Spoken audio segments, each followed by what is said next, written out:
Bonsoir, bienvenue dans Voyage au bout de la nuit sur D8. Eh bien, je vous lis en ce moment Faxelange, des crimes de l'amour du marquis de Sade. Ce fameux marquis de Sade, voilà. Eh bien, vous pouvez réagir sur Facebook et sur Twitter avec le hashtag VBN. Je continue donc la lecture de Faxelange. Nos voyageurs arrivèrent le second jour fort tard, dans une petite plaine d'environ une demi-lieue d'étendue, resserrée de toutes parts par des montagnes inaccessibles et dans laquelle on ne pouvait pénétrer que par le seul sentier que pratiquait Franlot. À la gorge de ce sentier était un poste de 10 de ces scélérats, relevés 3 fois la semaine et qui veillaient constamment jour et nuit. Une fois dans la plaine, on trouvait une mauvaise bourgade formée d'une centaine de huttes, à la manière des sauvages, à la tête desquelles était une maison assez propre, composée de 2 étages, partout environnée de hauts murs et appartenant au chef. C'était là son séjour et en même temps la citadelle de la place, l'endroit où se tenaient les magasins, les armes et les prisonniers. 2 souterrains profonds et bien voûtés servaient à ses usages. Sur eux étaient bâties 3 petites pièces au rez-de-chaussée, une cuisine, une chambre, une petite salle et au-dessus un appartement assez commode pour la femme du capitaine, terminé par un cabinet de sûreté pour les trésors. Un domestique fort rustre et une fille servant de cuisinière étaient tout le train de la maison. Il n'y en avait pas autant chez les autres. Mademoiselle de Faxelange, accablée de lassitude et de chagrin, ne vit rien de tout cela le premier soir. Elle gagna à peine le lit qu'on lui indiqua, et s'y étant assoupie d'accablement, elle y fut au moins tranquille jusqu'au lendemain matin. Alors le chef entra dans son appartement. « Vous voilà chez vous, madame, lui dit-il. Ceci est un peu différent des 3 belles terres que je vous avais promises et des magnifiques possessions d'Amérique sur lesquelles vous aviez compté. Mais consolez-vous, ma chère. Nous ne ferons pas toujours ce métier-là. Il n'y a pas longtemps que je l'exerce. Et le cabinet que vous voyez recèle déjà, votre dot comprise, près de 2 millions de numéraires. Quand j'en aurai 4, je passe en Irlande et je m'y établis magnifiquement avec vous. » « Ah, monsieur, dit mademoiselle de Faxelange en répandant un torrent de larmes, croyez-vous que le ciel vous laissera vivre en paix jusqu'alors ?»« Oh, ces sortes de choses-là, madame, dit Franlot, nous ne les calculons jamais. Notre proverbe est que celui qui craint la feuille ne doit point aller au bois. On meurt partout. Si je risque ici l'échafaud, je risque un coup d'épée dans le monde. Il n'y a aucune situation qui n'ait ces dangers. C'est à l'homme sage à les comparer au profit et à se décider en conséquence. La mort qui nous menace est la chose du monde dont nous nous occupons le moins. L'honneur, m'objecterez-vous, mais les préjugés des hommes me l'avaient enlevé d'avance. J'étais ruiné, je ne devais plus avoir d'honneur. On m'eût enfermé, j'eusse passé pour un scélérat. Ne vaut-il pas mieux l'être effectivement en jouissant de tous les droits des hommes ? En étant libre, enfin, que d'en être soupçonné dans les faits. Ne vous étonnez pas que l'homme devienne criminel quand on le dégradera, quoique innocent. Ne vous étonnez pas qu'il préfère le crime à des chaînes, dès que dans l'une ou l'autre situation, il est attendu par l'opprobre. Législateurs, rendez vos flétrissures moins fréquentes. Si vous voulez diminuer la masse des crimes, une nation qui sut faire un dieu de l'honneur pour culbuter ses échafauds, quand il lui reste pour mener les hommes le frein sacré d'une aussi belle chimère.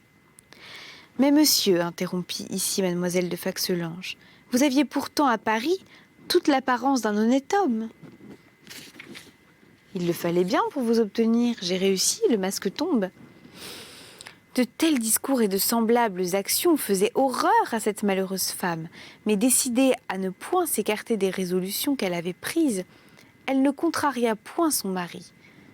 Elle eut même l'air de l'approuver, et celui-ci, la voyant plus tranquille, lui proposa de venir visiter l'habitation.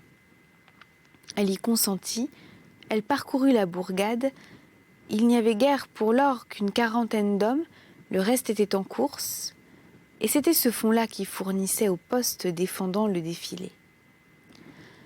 Madame de Franlot fut reçue partout avec les plus grandes marques de respect et de distinction. Elle vit 7 ou 8 femmes, assez jeunes et jolies, mais dont l'air et le ton ne lui annonçaient que trop la distance énorme de ces créatures à elle. Cependant, elle leur rendit l'accueil qu'elle en recevait, et cette tournée faite, on servit. Le chef se mit à table avec sa femme, qui ne put pourtant pas se contraindre au point de prendre part à ce dîner. Elle s'excusa sur la fatigue de la route et on ne la pressa point. Après le repas, Franlot dit à sa femme qu'il était temps d'achever de l'instruire parce qu'il serait peut-être obligé d'aller le lendemain en course. « Je n'ai pas besoin de vous prévenir, madame, dit-il à son épouse, qu'il vous devient impossible ici d'écrire à qui que ce puisse être. Premièrement, les moyens vous en seront sévèrement interdits, vous ne verrez jamais ni plume ni papier. Parvincez-vous même à tromper ma vigilance. Aucun de mes gens ne se chargerait assurément de vos lettres, et l'essai pourrait vous coûter cher. Je vous aime beaucoup sans doute, madame. Mais les sentiments des gens de notre métier sont toujours subordonnés au devoir. Et voilà peut-être ce que notre état a de supérieur aux autres. Il n'en est point dans le monde que l'amour ne fasse oublier. C'est tout le contraire avec nous. Il n'est aucune femme sur la terre qui puisse nous faire négliger notre état, parce que notre vie dépend de la manière sûre dont nous l'exerçons. Vous êtes ma seconde femme, madame. Quoi, monsieur? Oui, madame, vous êtes ma seconde épouse. Celle qui vous précéda voulut écrire et les caractères qu'elle traçait furent effacés de son sang. Elle expira sur la lettre même. Qu'on juge de la situation de cette malheureuse à ses récits affreux, à ses menaces terribles. Mais elle se contint encore et protesta à son mari qu'elle n'avait aucun désir d'enfreindre ses ordres. Ce n'est pas du tout, madame, continua ce monstre. Quand je ne serai pas ici, vous seule y commanderez en mon absence. Quelque bonne foi qu'il y ait entre nous. Vous imaginez bien pourtant que dès qu'il s'agira de nos intérêts, je me fierai toujours plutôt à vous qu'à mes camarades. Or, quand je vous enverrai des prisonniers, il faudra les faire dépouiller vous-même et les faire égorger devant vous. « Moi, monsieur, s'écria mademoiselle de Faxelange en reculant d'horreur, moi plonger mes mains dans le sang innocent. Ah, n'en faites plutôt couler le mien 1000 fois que de m'obliger à une telle horreur. Je pardonne ce premier mouvement à votre faiblesse, madame, répondit Franlot, mais il n'est pourtant pas possible que je puisse vous éviter ce soin. Aimez-vous mieux vous nous perdre tous que de ne pas le prendre? Vos camarades peuvent le remplir. Ils le rempliront aussi, madame. Mais vous seule recevant mes lettres, il faut bien que ce soit d'après vos ordres émanés des miens qu'on enferme ou qu'on fasse périr les prisonniers. Mes gens exécuteront sans doute, mais il faut que vous fassiez passer mes ordres. Oh, monsieur, ne pourriez-vous donc pas me dispenser? Cela est impossible, madame. Mais je ne serai pas du moins obligée d'assister à ces infamies. Non. Cependant, il faudra bien absolument que vous vous chargiez des dépouilles, que vous les enfermiez dans nos magasins. Je vous ferai grâce pour la première fois. Si vous l'exigez absolument, j'aurai donc soin d'envoyer dans cette première occasion un homme sûr avec mes prisonniers. Mais cette attention ne pourra durer. Il faudra tâcher de prendre sur vous ensuite. Tout n'est qu'habitude, madame. Il n'est rien à quoi l'on ne se fasse. Les dames romaines n'aimaient-elles pas à voir tomber les gladiateurs à leurs pieds? Ne portaient-elles pas la férocité jusqu'à vouloir qu'ils n'y mourussent que dans d'élégantes attitudes? Pour vous accoutumer à votre devoir, madame, poursuivit Franlot, j'ai là-bas 6 hommes qui n'attendent que l'instant de la mort. Je m'en vais les faire assommer. Ce spectacle vous familiarisera avec ces horreurs. Et avant 15 jours, la partie du devoir que je vous impose ne vous coûtera plus. Il n'y eut rien que mademoiselle de Faxelange ne fit pour s'éviter cette scène affreuse. Elle conjura son mari de ne pas la lui donner. Mais Franlot y voyait, disait-il, trop de nécessité. Il lui paraissait trop important d'apprivoiser les yeux de sa femme à ce qu'il allait composer une partie de ses fonctions pour n'y pas travailler tout de suite. Les 6 malheureux furent amenés et impitoyablement égorgés de la main même de Franlot, sous les yeux de sa malheureuse épouse, qui s'évanouit pendant l'exécution. On la rapporta dans son lit, où, rappelant bientôt son courage au secours de sa sûreté, elle finit par comprendre qu'au fait, n'étant que l'organe des ordres de son mari, sa conscience ne devenait plus chargée du crime, et qu'avec cette facilité de voir beaucoup d'étrangers, quelque enchaînés qu'ils fussent, peut-être lui resterait-il des moyens de les sauver et de s'échapper avec eux. Elle promit donc le lendemain à son barbare époux qu'il aurait lieu d'être content de sa conduite, et celui-ci, ayant enfin passé la nuit suivante avec elle, ce qu'il n'avait pas fait depuis Paris, à cause de l'état où elle était, il la laissa le lendemain pour aller en course, en lui protestant que si elle se comportait bien, il quitterait le métier plus tôt qu'il ne l'avait dit, pour lui faire passer au moins les 30 dernières années de sa vie dans le bonheur et dans le repos. Mademoiselle de Faxelange ne se vit pas plutôt seule au milieu de tous ces voleurs que l'inquiétude la reprit. Hélas, se disait-elle, si j'allais malheureusement inspirer quelques sentiments à ces scélérats qui les empêcheraient de se satisfaire. S'ils voulaient piller la maison de leur chef, me tuer et fuir, n'en sont-ils pas les maîtres ? Ah, plutôt ciel, continuait-elle, en versant un torrent de larmes, ce qui peut m'arriver de plus heureux n'est-il pas qu'on m'arrache au plus tôt une vie qui ne doit plus être souillée que d'horreur, peu à peu néanmoins. L'espoir renaissant, L'espoir renaissant dans cette âme jeune et devenue forte par l'excès du malheur, Madame de Franlot résolut de montrer beaucoup de courage, qu'elle crut que ce parti devait être nécessairement le meilleur. Elle s'y résigna. En conséquence, elle fut visiter les postes. Elle retourna seule dans toutes les huttes. Elle essaya de donner quelques ordres et trouva partout du respect et de l'obéissance. Les femmes vinrent la voir et elle les reçut honnêtement. Elle écouta avec intérêt l'histoire de quelques-unes, séduites et enlevées comme elle, d'abord honnêtes sans doute, puis dégradées par la solitude et le crime, et devenues des monstres comme les hommes qu'elles avaient épousés.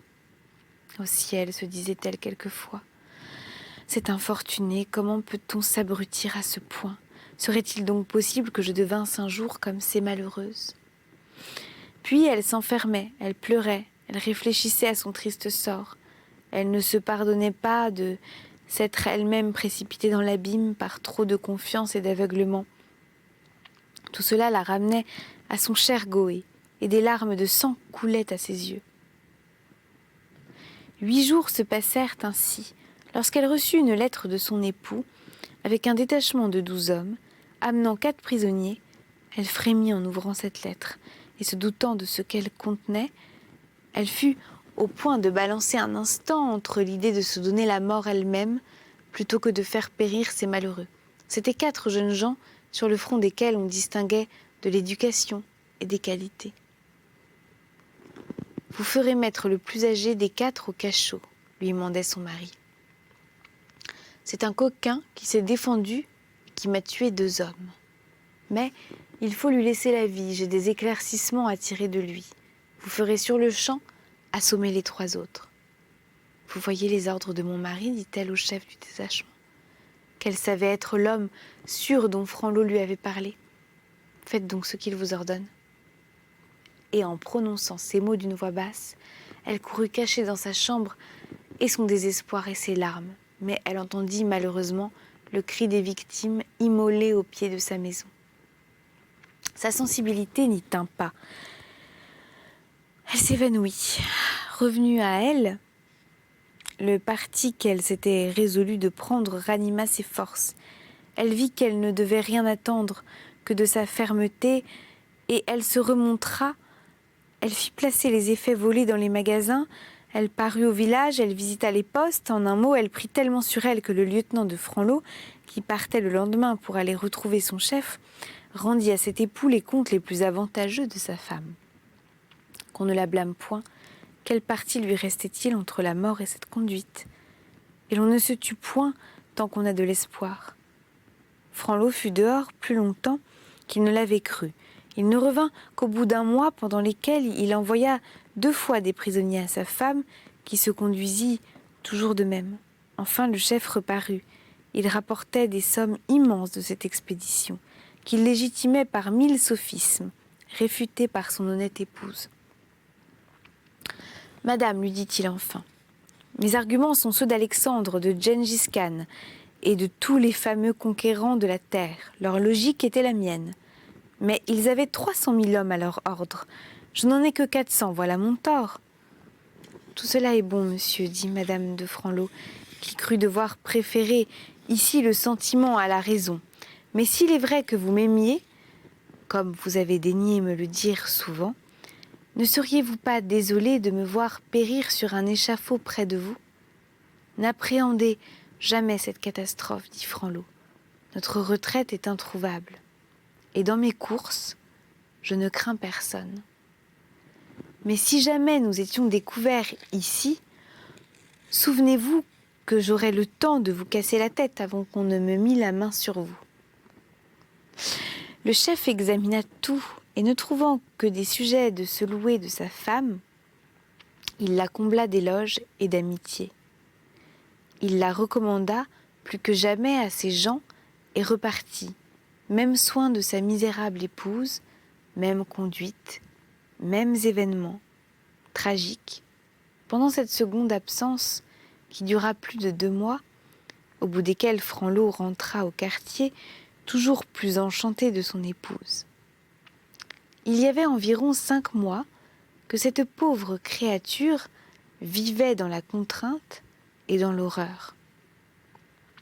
Abreuvée de ses larmes et nourrie de son désespoir, lorsque le ciel, qui n'abandonne jamais l'innocence, daigna enfin la délivrer de ses maux par l'événement le moins attendu. On était au mois d'octobre.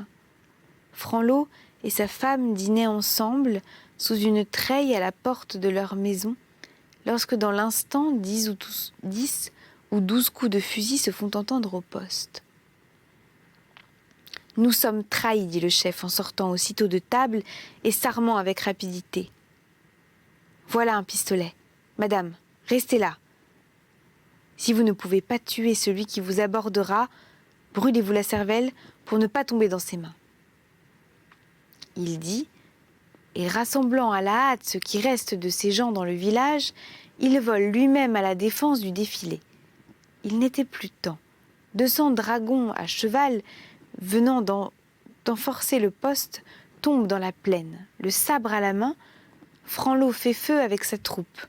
Mais n'ayant pu la mettre en ordre, il est repoussé dans la minute, et la plupart de ses gens, sabrés et foulés aux pieds des chevaux, on le saisit lui-même, on l'entoure, on le garde. 20 dragons en répondent, et le reste du détachement, le chef à la tête, vole à madame de Franlot. Dans quel état cruel on trouve cette malheureuse, les cheveux éparses, les traits renversés par le désespoir et la crainte. Elle était appuyée contre un arbre, le bout du pistolet sur son cœur, prête à s'arracher la vie, plutôt que de tomber dans les mains de ceux qu'elle prenait pour des suppôts de la justice. « Arrêtez, madame, arrêtez !» lui crie l'officier qui commande, en descendant de cheval et se précipitant à ses pieds pour la désarmer par cette action. « Arrêtez, vous dis-je. Reconnaissez votre malheureux amant. C'est lui qui tombe à vos genoux. C'est lui que le ciel favorise assez pour l'avoir chargé de votre délivrance. Pardon. Abandonnez cette arme et permettez à Goé d'aller se jeter dans votre sein. » Mademoiselle de Faxelange croit rêver.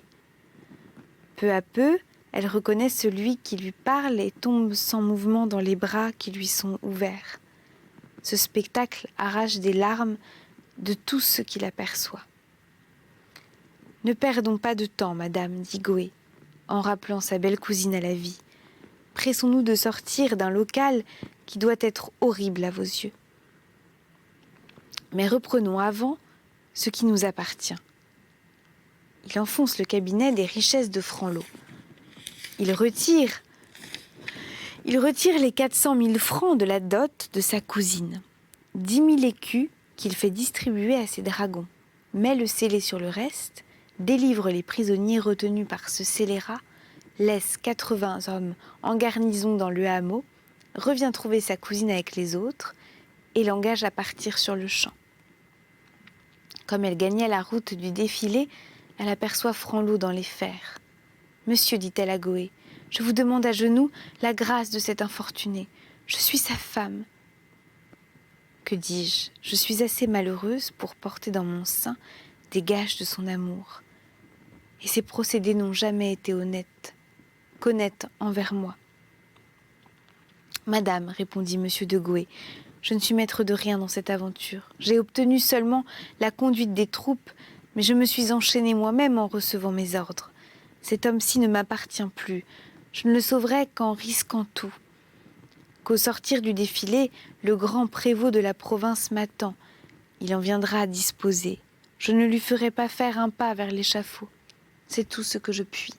« Ô monsieur, laissez-le se sauver » s'écria cette intéressante femme. « C'est votre malheureuse cousine en larmes qui vous le demande. »« Une injuste pitié vous aveugle, madame, » reprit Goé. « Ce malheureux ne se corrigera point, et pour sauver un homme, il en coûtera la vie à plus de 50. »« Il a raison, » s'écria Franlot. « Il a raison. Madame, il me connaît aussi bien que moi-même, le crime est mon élément. Je ne vivrai que pour m'y replonger.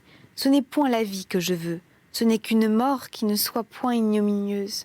Que l'âme sensible qui s'intéresse à moi daigne m'obtenir pour seule grâce la permission de me faire brûler la cervelle par des dragons. »« Qui de vous veut s'en charger, enfant ?» dit Goé.